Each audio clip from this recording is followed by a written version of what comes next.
Okay, it's Star Wars player character generation time. Are you ready? Good, because this video will function as me hopefully helping you to flesh out your character sheet and be ready to rock come this afternoon. AJ was saying you currently do have today free, hopefully, to be able to get this guy going. And if not, we can figure it out before we start. Some way you will be good to go. But if I didn't leave you with one of these guys, if you go to Fantasy Flight's website at fantasyflightgames.com, the top of the website's got these different words, one of which is products. You click that, and it'll take you to a page of all the different franchises, one of which is Star Wars. Click Star Wars, it'll take you to all their Star Wars stuff. And you scroll down until you see the black and yellow logo of Force and Destiny. Now there's a Force and Destiny beginner game. Don't click that one. Click the one that just says Force and Destiny RPG. And on that page, you scroll all the way down to the bottom, and it's got a thing that says Player Resources. You click that, stuff drops down, and one of which is like Player Character Sheet. So click that, you'll get the PDF, and you can print that off. Otherwise, if there is nigh a printer to be found, you can just fill this out on scratch paper, or we'll figure it out before we start. So anyway, get yourself one of those if you can, and we'll go through the 10 steps. Step 1, being determine background, kind of getting to what you were about before you started adventuring. Step 2, determine your morality. And with that, you will have a moral strength and a moral weakness that will kind of play into your character's decision-making stuff. Step 3, select your species. If, we're still going with what we were talking about, Mandalorian, it shall be. And with that, you're going to get your base stats, like those 6 stats you have in D&D that you're familiar with. They're just named differently and kind of function differently. And also your starting pool of experience points that you'll be investing in later on. Step 4 and 5 are kind of linked, and they kind of pertain to your class. Though in Star Wars, it's a career, and within that career, it's a particular specialization. The cool part about this is that we'll get into more, is that it's not just like you're committed to this for life, like D&D, more or less. It's kind of just your starting profession, as it were. And as you go along and get experience throughout adventuring, you could branch out to other careers and specializations easily, making your character very well-rounded and, just all the more, freaking organic. So, where was I? Oh, yeah. Step 6. Invest your experience points, and then into, different stats and skills and stuff that makes your character unique off the get-go. Step 7, pretty straightforward. It's just your derived attributes. Certain other stats on your sheet are derived from decisions you made earlier on, and it's just basically fill in the blank based on your numbers. So, 8, your motivation. This is looking into what got you to go out your front door and start living this crazy life of adventuring, as opposed to, getting a day job at a space cubicle. Step 9, spending some of that money on gear and figuring out any specifics of your appearance. And so step 10 is kind of one we're going to just fill in the blank for, because it has more to do with starting off the party with something. It's kind of like a GM gift. And since they've already kind of got that going, your gift, as it were, is going to be that ship we talked about. So we'll get into that too. All right. So we shall start with step 1. Determine background. Now with this, they kind of get into more broad strokes in the book. Feel free to check that out if you want, if you can. However, I have some specific questions that I'd like you to answer and just write down on a piece of paper. My dog is trying to distract me from my focus, and he's winning. If you could just on a piece of paper write 1, 2, 3, 4, and your answers. So question 1, what planet are you from? I'm assuming Mandalore, but if you want to elaborate any more on that, or if it's something else, then have at it. Question 2, what is the nature of your family? Are they around still? Are you cool? Or not? What's that? What's that about? Do you have parents? Do you have siblings? Were you an orphan Mandalore raised in the heart of war? that's all up to you. So yeah, nature of your family or lack thereof. Question 3, how do you regard the Empire? Now we're in the point of the whole Star Wars story where the Empire just sprouted out after, the ashes of the Clone Wars, and we're yet to see any Death Stars. So it's kind of in that zone. So you're aware of the Empire. They've had, plenty of opportunity to influence you or at least have a reputation. Whether you've had direct contact with them or not is, up to you. But how do you regard the Empire? Question 4. Tell me about someone you've pulled one over on or one that's pulled one over on you. All right. Let's see. And then the last one, question 5. Is there a species or group of people that you inherently love and or hate just because they're them, So it could be, if there's not a group of people that you love and a group of people that you hate, that's fine. That just, at least one or the other, or both, if you can come up with something. So that every time you're like, oh, fucking Trandoshan scum, I hate those bastards. Or, Ewoks, oh boy, they saved my little kitty once. I love those guys. So yeah, those questions, maybe give a pause, or maybe pause through each one of these questions and give it some thought, or, just come back later, just to have those in the back of your mind as you go through the rest of the steps. So step 2, determine your morality. Now, there's a list in the book that I believe you have your hands on, of the different moral strengths and moral weaknesses that you have from which to choose. But I'll just list them off here if that would help. So moral strengths, you can choose to have, just pick one: bravery, love, caution, enthusiasm, compassion, mercy, curiosity, pride, independence, ambition, justice, or discipline. And again, in the books, they have some descriptions to kind of help, elaborate. And then a moral weakness. Is it anger, jealousy, fear, recklessness, hatred, weakness, like not standing up or whatever, obsession, arrogance, coldness, greed, cruelty, or obstinance? Now, when those choices are made, you're also going to choose kind of your moral compass. Now, everyone starts at 50, which is like the lower the number, the more you are to the dark side. But the higher the number, the more you are on the light side. And certain mechanical effects will inflict your character. The more you are toward the dark side, the more strain has an effect on you. But the stronger you are physically, and vice versa. On the light side, you have a very strong will, and you can be, you can stand up to a lot of mental anguish and turmoil, but you're not as strong as those, badass darksiders. So, all right. Flash forward. I apologize for the jump cut, and then had to go to work, and then it was a crazy shift, and now here we are around the midnight hour. Saturday/Sunday, so I'm going to be speaking in a more indoor voice because parties within the house are asleep as we resume. Now, if I recall, we were discussing morality, choosing the strength and the weakness. You also have a choice, feeding off of that 50 middle of the road morality, dark, light, or not, just choosing to be right in the middle. But you have one of 4 choices to make. The first is to have 10 more experience. Well, we haven't gotten into the species and revealed how many experience you're going to start with, but that's one choice, 10 more experience.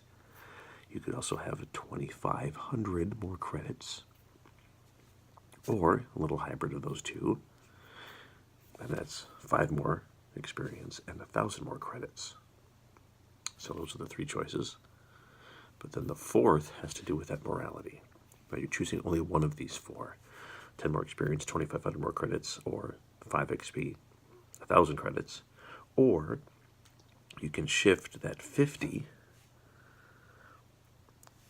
to the dark or to the light. Now, they will have story effects, obviously. They will have mechanical effects, and it's essentially that number 50 goes to 29, making you more dark because anything 30 or below has certain effects, or you can go up to 71 because anything 70 or higher has the light side effects. Essentially, if you think your character has a particular light side or dark side bent off the get-go, go for the fourth option. Otherwise, choose if you want more money and or more experience, which, you don't have to choose right now. It'll be more informed later on. Which brings us to step 3, your species. Now, I'm going to go off the assumption that we're going to be Mandalorian human, which off the get-go fills in this top row of what they call characteristics. Very similar to D&D in those base stats, but instead of strength and dex and so on, it's brawn, agility, intellect, cunning, which is like book smarts and street smarts, willpower, like your ability to just have a strong will, and presence, which is how likable or attractive or persuasive or how strong your leadership is. So for the Mandalorian humans, all of these start at value 2. So you can fill that out right now in a very light pencil. You'll also want to fill out your wound threshold and strain threshold. So both of these start out at 10 plus, respectively, your wounds are a condition of 10 plus your brawn, so it would be 12. And your strain is a product of 10 plus your willpower, which would also be 12, at least right now. Additionally, you'll have a starting XP of 110. Now, if in the previous step you chose to take 10 or 5 more XP, that would be 120 or 115, depending on what you chose. Now, you also have some kind of freebies for your race that pertain to your skills. Now, skills are all these guys listed down the way. And as you can see, each skill has a different characteristic in parentheses listed after it. For example, astrogation on the top. I don't know if you can read that, but you can on your sheet. Is a product of intellect. What that means is that when you choose to do one of those skills, and I think we went over this a little bit, we've got these green dice that are foundational on your characteristics. So, for example, yours are 2, whatever you choose to do. So let's say you want to do an athletics check. It's your 2 brawn plus any number of ranks. Each rank takes this pool and upgrades it that number of times. So if you have 1 rank in athletics, this is upgraded from this to this. These have more happy results. Remember the success and the advantages, and even triumphs. And when you roll them, they'll produce a desirable effect. If you upgrade it a second time, it ends up being this. And if you upgrade it a third time, it just takes the higher number. So it would just start with 3 ranks and upgrade it 2 times from your brawn, and end up like that. So, that being said, at character generation, each skill, however you can upgrade them, maxes out at 2. You can't upgrade any skill more than 2 times. However, you as a Mandalorian will get a free rank, doesn't cost you any XP, in a combat skill of your choice. Now, if you look in this area of your sheet, that lists your combat skills. So brawl is how good you are at fighting hand to hand. gunnery, how good you are at shooting, big ass guns. Well, lightsaber. I don't know if that's something you want to get into yet because you don't have one, but you might want to wait. Melee, how good you are at fighting with swords and, hand-to-hand weapons. And ranged light or ranged heavy, depending on the size of the weapon. Like a blaster is a light weapon, whereas a two-handed slug thrower is a heavy one. You can choose to place a free rank in one of those. Additionally, that skill has a max of 3 ranks at character generation, like I was saying before. Typically, you can only level up something to 2 ranks, but you can do 3 for that particular combat skill, kind of representing the fact that you were raised on that thing from an early age, so you got kind of a jump on it. So make a little mark of the thing you want to upgrade right there, and you fill that in if it's going to be Brawl. And I fill that in, showing you've invested 1 rank. You can go up to 5 ranks, but like I said, character gen, it's max 2, but because of whatever combat skill you chose here as part of your Mandalorian advantage, it can go up to 3 if you so choose to invest, which might not be a bad idea because it's a pretty exclusive advantage at character gen. Alright, this brings us to step 4, which is the career and specialization. Now, based on what you were explaining to me and how I think it would fit in the party dynamic, feel free to shop around within the book. But I'm thinking the warrior career with the martial prowess inherent within it and the aggressor specialization might not be a bad start for you. As I'll get into later, you can easily invest in any other careers or specializations later on. But if you find something else that you think is better, by all means, but if you're looking for input, I think that would be a good place for you to start. Warrior aggressor. But regardless, that brings us to step 6, and this is kind of where you get into the meat of mechanical decision making for your character. And that's investing your experience points. So you look back to step 2 in the morality thing, and did you choose to give yourself any more XP on top of the 110 that you're starting with?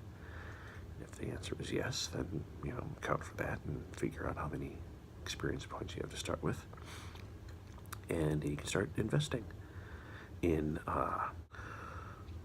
4 different kind of groups of things. The first of which, bringing it back to these base stats that are all 2s, you can upgrade any of these as you see fit, but you pay them for each step. And the cost is 10 times whatever that new number is. So for instance, since these are all 2, you want to increase your brawn. You want to make that from a 2 into a 3. Since the new number is 3, it's going to cost you 30 experience. You want to bring it up to a 4, it's going to cost you 40 experience. So to jump from 2 to 4 is going to be 70 because you have to pay for each step. So kind of expensive, but also really valuable at the beginning because you can't upgrade these after character generation except by getting certain talent tree things that are oftentimes at the bottom and take a long time to earn, which you can see on that specialization tree on whatever specialization you choose. So yeah. Additionally, like we were looking at the will or the wound threshold and the straining threshold that are a product of your brawn and your willpower, they don't increase that threshold when they are increased after character generation. So gives you reason to have a strong head start on those stats as well. So you can invest in your characteristics. You can also invest in all the skills like I was talking about before, up to a max of 2, except for whatever combat skill you chose because you're Mandalorian. The cost for that is a similar sort of equation, but it's 5 times whatever that number rank is. So if it was going to be your first rank, it would cost you 5. Then your second rank would cost 10 and 15 and so on. However, look back at whatever specialization you chose and find that sheet or find that page in the book. And at the very top, it says career skills and specialization skills, and it has a list of them. I recommend you go through and make a little mark next to each one. Make a little mark to show you that it's a career or a specialization skill. The effect is the same, and that effect is it sticks to that formula, like I was saying, 5 times the number. However, if it's a non-career or specialization skill, it's going to cost 5 more. So it's 5 times the number plus 5. So for example, if something like deception wasn't a career or specialization skill and you wanted to invest your first rank into it, it would be 5 times 1, which would be 5, plus an additional 5, which would be 10. Your second rank would be 5 times 2, plus an additional 5, which would be 15. So it's just that tax for it not being within your wheelhouse. All right. Then it gets to that specialization tree. That's the third thing you can invest in, is those special cool abilities that just are a unique product of you being, you. So those cost a certain amount as listed on that sheet, but it's also a condition of the prerequisites according to the tree. You have to start at the top row. Those all cost 5, I think. And then if you want to go farther down, you have to have a line of previously purchased feats connecting to it, which I think will make sense if you're referencing your specialization tree. Additionally, later on in the book, there are force power trees that are similarly laid out, and you can invest in those as well to unlock a force ability like move, like moving something with your mind. Costs the initial value, which is depicted by that top bracket, and it'll have kind of like the rudimentary ability description, and that the more you invest in those little brackets below it, the more powerful you are at that particular force ability. Those are open to you at character generation, but again, as you get more experience, it'll get more powerful. Then lastly, probably something you won't be investing in at character generation are those new specializations. Those cost 10 times what specialization it is. So if it's your second specialization, it'll cost 20 experience. However, if it's a specialization outside of your career, so assuming you chose the warrior career, if you chose something outside of that, like you wanted to be a mystic advisor, the advisor is the specialization, but it's outside of your warrior career because it's under the mystic career, it'll cost 10 times whatever specialization that is, plus an additional 10. But that's just food for thought for later. So, just to refresh, you can up your characteristics for 10 times the number. You can upgrade your skills, which is 5 times the number, plus 5 if it's outside your specialization. You can get into your talent tree, unlocking those. You can get into force talents, and you can get into other specializations, though you probably won't have enough at the get-go. But it's open to you. Just that you might be very well-rounded, but not particularly strong at anything. All right. Whew. Now we are at our derived attributes. Step 7. It's pretty straightforward. It's just tying back to the wound and the strain threshold. And we're looking at if we've upgraded our brawn or our willpower, respectively, because the wound threshold is a product of 10 plus our brawn value. Our strain threshold is a result of 10 plus our willpower value, and if we've upped those at all. However, after character generation, if we increase our brawn or our willpower, our wound threshold and strain threshold will not increase as a result. But they can be increased by other things like feats or those talents. Thank you. That's,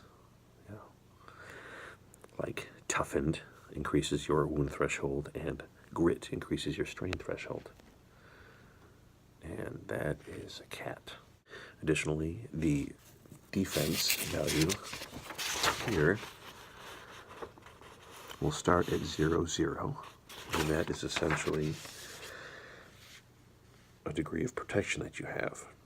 And it will start at 0, but if those values are anything other than 0, that number represents these bad dice that your opponent has to roll when they're trying to hit you. So if you have defense melee 1, they're trying to strike at you, your armor, probably armor, gives you this, which, speaking of which, let's tie it back to something else you get as a Mandalorian.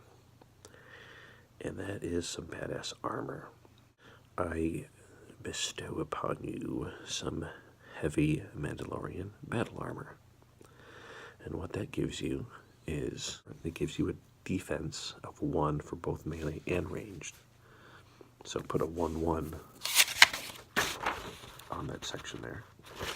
Additionally, it gives you +2 soak, which is another one of those derived stats. The soak value is right here, and it's your brawn value, whatever this is, and because you have Mandalorian armor, it's +2. And what that number represents is that when you take damage, you subtract that number from the damage you would take. So if your brawn is 2 and you got the Mandalorian armor, your soak is 4, and something hits you for 5 damage, well, you're only going to take 1.